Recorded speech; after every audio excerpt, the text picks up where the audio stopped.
Beerzerker!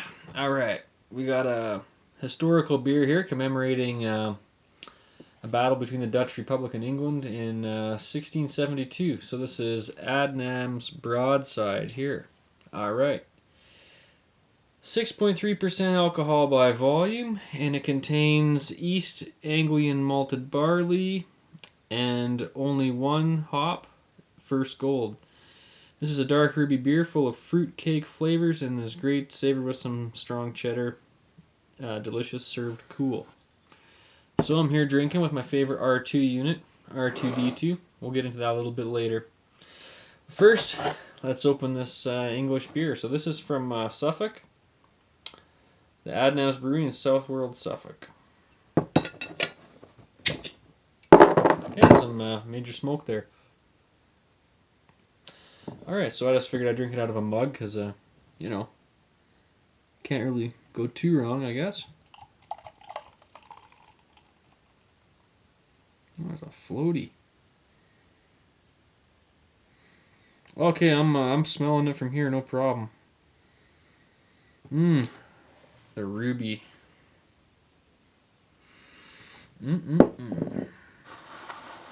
So I got a little bit of color to the head, kind of a creamy beige. More of just a creamy color.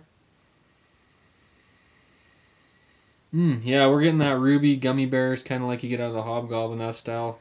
There's a color shot. That's a deep, rich, reddish brown. Oh, damn. Malty, a little bit of tang. But all in all, I could really go for this. This style of beer, it's not overly malty, so I'm good. There's a lot of flavor in this. Damn. Let's back to the R2 unit. Thanks to Alex from Nova Scotia for donating a life-sized R2D2 pop cooler that is currently being converted into my kegerator as we speak. So I got a whole mini fridge. I tore it right apart. All the cooling lines are exposed. I've bent it all down. We haven't had any leaks yet that I know of. And it's about to go into the bottom of this. This is insulated up through here. This top was clear. This was a Pepsi cooler, and I spray painted it silver from the inside. It was in a little bit of rough shape, but I got it for free from Alex, so thanks a lot, buddy. And I got to insulate the top and make a few modifications there, but basically the chill plate's coming right up through the bottom, and it's going to wrap around the keg. Okay, so that's that ice box. The part that actually was the freezer has the Freon traveling through it, and that's what cools the entire refrigerator. That's going to wrap around the keg. And then this can only house one keg, so the rest of it's going to be bottle storage for my home brew and whatever I happen to be drinking. So alright, back to this beer.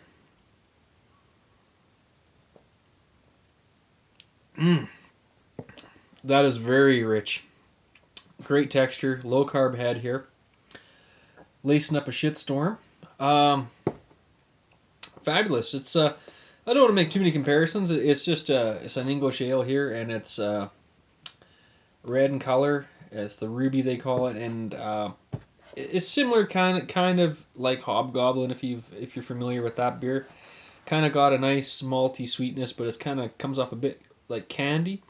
You know, like you're getting that kind of like that candy flavor. I kind of associate with gummy bears to me, or like a red gummy candy. You're kind of wanting a similar sweetness. But all in all, it's nothing like candy. There's a big hop bitterness in the finish of this one. So that's that gold or whatever, that pure gold, is that what it was? First Gold, which may be similar to these hops here. These are golden hops. This is a garden variety, so it's not really been hybrided or crossbred with too many things. It's not. People don't typically use these for beer anymore. But they smell great, and you could use them in your beer.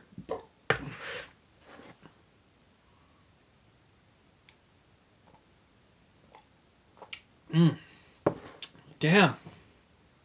I really like this beer. Of course, all these imports, I had to pay a little bit of money for these. They're generally coming in about $7 a bottle. So if you're in the United Kingdom, Well, Scotland just had their vote, so tomorrow we'll know exactly how united the kingdom is.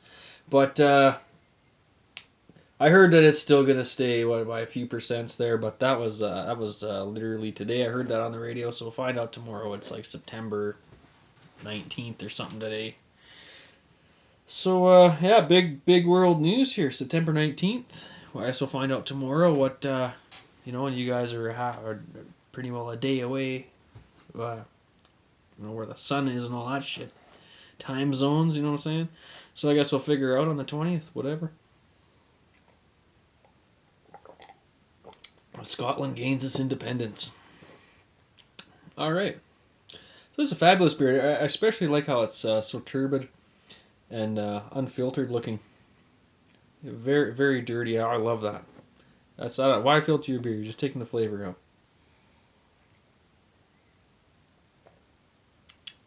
Wow. You can just scream all day about how smooth this beer is.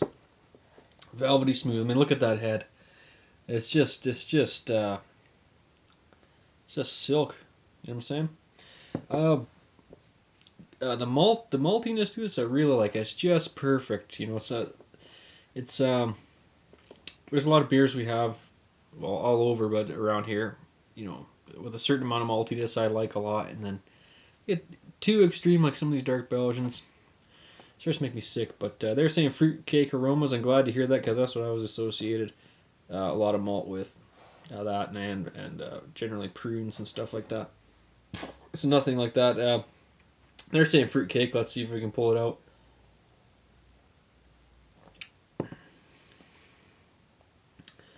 Maybe a little bit.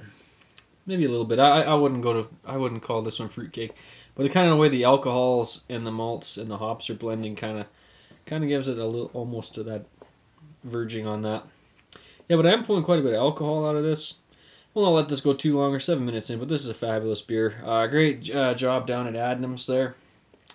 So, yeah. Great beer from England. Drink it. You want a rate? I'll give you a rate. Look at that lacing. It's got that speaks volumes. Well, for malty beer,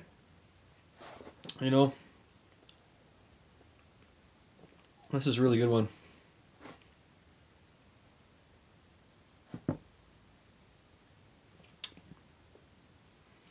Yeah, and it's not even really all that dry. You are pulling quite a bit of sweetness off. So, it's kind of in the middle. Well, I'd have to give these guys 9.5 out of 11, no problem. That's a pretty damn respectable rate. So stay tuned, because we're going to have the R2D2 kegerator build. I think this is the most kick-ass kegerator build ever. That's why I'm doing it. And we'll put it up online here. And we'll get this fucker running. Beerzerker, and I'm out.